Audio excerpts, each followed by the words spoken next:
खाला खामोशी से लेटकर अपने आप को सुकून दे रही थी और अजीब अजीब आवाजें निकाल रही थी। उनके मुंह से आने वाली सांसें मुझे भी तैयार कर रही थी।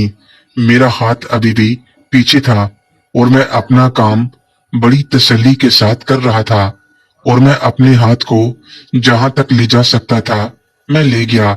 अब मेरा हाथ उस तक पहुंच गया। जैसे ही मेरा हाथ वहां पहुंचा मैं हवाओं में उड़ने लगा। जैसा कि मैं पहले बता चुका हूं कि मुझे इस टाइम इन चीजों का ज्यादा इल्म नहीं था, क्योंकि देहात से ताल्लुक रखता हूं। इसलिए जब से होश संभाला तो स्कूल में या वैसे जो हमारी एज के लड़के जो गालियां देते हैं, जो अक्सर देहातों में दी जाती हैं, गांव में रहने वाले मेरे दोस्त मेरी इस बात से इत्तेफाक करेंगे। अब मेरा हाथ पीछे था। मैं यही समझता था कि इस चीज को इस्तेमाल करते हैं और यहीं से बच्चा दुनिया में आता है।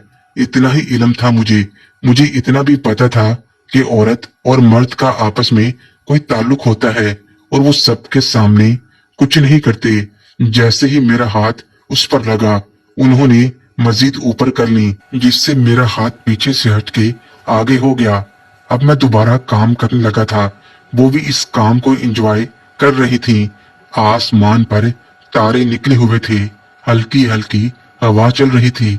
चारों तरफ सन्नाटा था, क्योंकि गांव में लोग जल्दी सो जाते हैं। हमारी छत दूसरे घरों के मुकाबले से थोड़ी ऊंची थी, जिसकी वजह से हमें कोई छत पर लेटा देख नहीं सकता था। मैं अपना हाथ दोबारा पीछे ले गया और अंदर करने लगा। तब उनके मुंह से हल्की सी आवाज निकली और वो अपने आप को हिलाने लगे, जिससे मेरा हाथ दोबारा आगे हो गया। खाला को कोई होश नहीं था। वो बस अपनी मस्ती में इंजॉय कर रही थी। मैं भी अपने सारे वादे भूल चुका था और इंजॉय कर रहा था। अब मैंने अपने दोनों हाथ उनके पीछे रखे और अपने हाथों की मुट्ठियां बंद करने लगा। फिर मैं उनकी कमीज ऊपर करने लगा, लेकिन वो उनके नीचे फंसी हुई थी। जैसे ही उनको पता लगा कि मैं ऊपर कर रहा हूँ, वो थोड़ी सी ऊपर हुई और मैं उनके कंधों तक कर दी। अब मैं जल्दी से अपने हाथ आगे ले आया और उनको जालीदार कपड़े से आजाद कर दिया और महसूस करने लगा ये कैसा नजारा था। हल्की हल्की सर्दी थी, लेकिन जो हम दोनों खेल खेल रहे थे उसने हमारे दोनों की अकल को खत्म कर दिया था। थोड़ी देर के बाद मैंने उनको पीछे किया और मजीद नीचे कर दी। उन्होंने अपने पाँव की मदद से सारी उतार दी। खाला का मुंह दूसरी तरफ था। मैं उनके पीछे था। मैंने उसको उनकी दरारों में फिट किया और अपने हाथ आगे ले जाकर काम करने लगा। फिर उन्होंने अपने हाथ भी मेरे हाथों पर रख दिए और मेरे हाथों को पकड़े रखा। थोड़ी देर बाद वो मेरा हाथ पकड़कर नीचे ले जाना शुरू कर दिया और वो मेरा हाथ खजाने तक ले गई। मैं भी हैरान था। आज पहली बार खाला खुद मेरा हाथ वहां रखा था। मैंने थोड़ी देर अपने हाथों से कुछ न किया तो वो खुद ही मेरे हाथों को आगे पीछे करने लगी, लेकिन इस तरह से सही तरह हाथ आगे नहीं जा रहा था। मैंने भी अपने हाथ की मुट्ठी बंद की और खाला का हाथ पीछे खींच लिया और पीछे की तरफ ले आया और अपने अंदर हिम्मत इकट्ठी करते हुए उनका हाथ छोटू पर रख दिया। जैसे ही उनका हाथ उसके साथ लगा, खाला ने अपना एक हाथ एकदम से पीछे खींच लिया, लेकिन मैंने उनका हाथ छोड़ा नहीं और उनके हाथ को नीचे ले आया और दोबारा उस पर रख दिया। लेकिन उन्होंने इस बार हाथ को पीछे नहीं किया, लेकिन अपने हाथ की मुट्ठी बंद कर ली। मैंने उनका हाथ पकड़ा हुआ था। उन्होंने अपनी मुट्ठी बंद कर ली, जिससे मेरी उंगलियां खाला के हाथ में थीं और खाला हाथ की मुट्ठी बंद कर ली। मैंने ऐसे ही आगे पीछे होने लगा। अचानक मैंने अपने हाथों की मदद से उनका हाथ खोल लिया और उस पर रखकर अपने हाथ से उनकी मुट्ठी बंद कर दी। अब मेरा खाला की मुट्ठी में था। ऊपर से मैंने उनके हाथ को अपने हाथ से बंद किया हुआ था। उन्होंने अपना हाथ अब पीछे नहीं खींचा था। ये पहली बार हुआ था जब मेरा उनके हाथ में था। फिर मैंने अपने हाथ की मदद से उनके हाथ को थोड़ा पीछे किया और आगे होके उनके साथ लग गया। हमें अम्मा जी की कोई परवाह नहीं थी। हमें नहीं पता था कि वो नीचे अपने कमरे में क्या कर रही हैं, हमें बुला भी रही हैं या नहीं।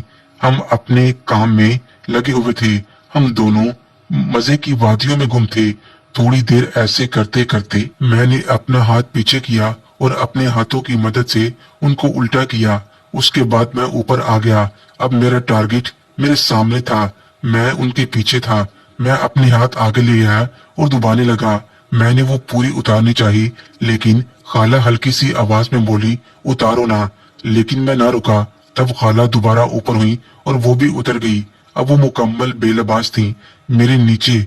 अब मैं हाथ दोबारा आगे ले गया और उनको पकड़ा।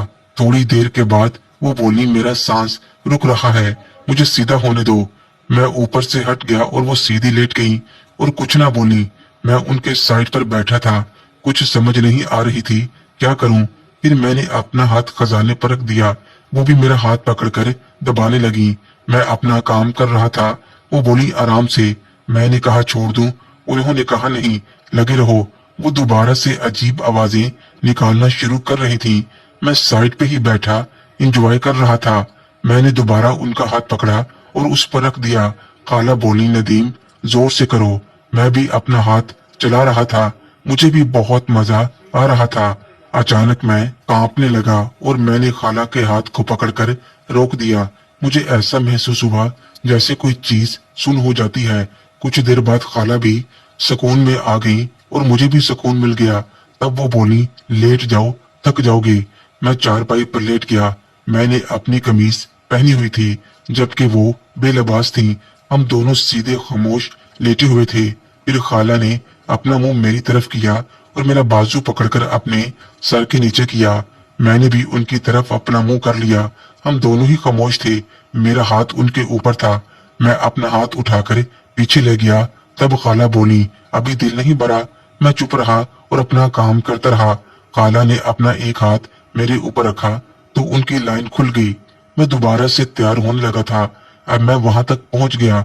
अब तो मुझे बहुत मजा आ रहा था, मुझे आगे भी नहीं आया था। खाला ने आवाज निकाली और कहने लगी, यहाँ नहीं करते। लेकिन मैं चुप करके अपना काम कर रहा था। मैं थोड़ा साइड पर हुआ। मैं चाह रहा था कि खाला चारपाई पर उल्टी हो जाए। खाला ने कहा, अब बस करें और अंदर चलें। मैंने कहा, खाला, एक बार। खाला खामोशी से हो गई। मैं भी उठकर बैठ गया और अपना हाथ अंदर करने लगा। जैसे ही अंदर हुआ, उनके मुंह से एक आवाज निकली। वो बोली, नदीम, यहाँ नहीं करते। लेकिन मैं अपना काम करता रहा। वो फिर बोली, नदीम, यहाँ दर्द होता है। मैं चुप करके लगा रहा। मैं बहुत इंजॉय कर रहा था। खाला अब चुप थी। थोड़ी देर बाद खाला ने मेरा हाथ पीछे कर दिया और कहने लगी, अब ठंड हो गई है, कमरे में चलते हैं और बाजी लोग भी आने वाले होंगे। मैंने कहा, खाला, यहाँ मेहंदी वगैरह का फंक्शन रात बहुत देर तक होते हैं। पूरे गांव से लोग आते हैं और नाच गाना भी होता है, इसलिए अम्मी लोग अभी नहीं आएंगे। खाला बोली, नदीम, ठंड भी हो रही है। खाला भी उठ के बैठ गई और अपने लिबास देखने लगी। खाला के लिबास चारपाई पर नहीं थे। हमने इधर उधर देखा। फिर मैंने चारपाई से नीचे उतरा और देखने लगा। उनकी कमीज सरहाने की तरफ थी और दूसरी तरफ थी। मैं भी अपने कपड़े उठाकर झाड़ने लगा।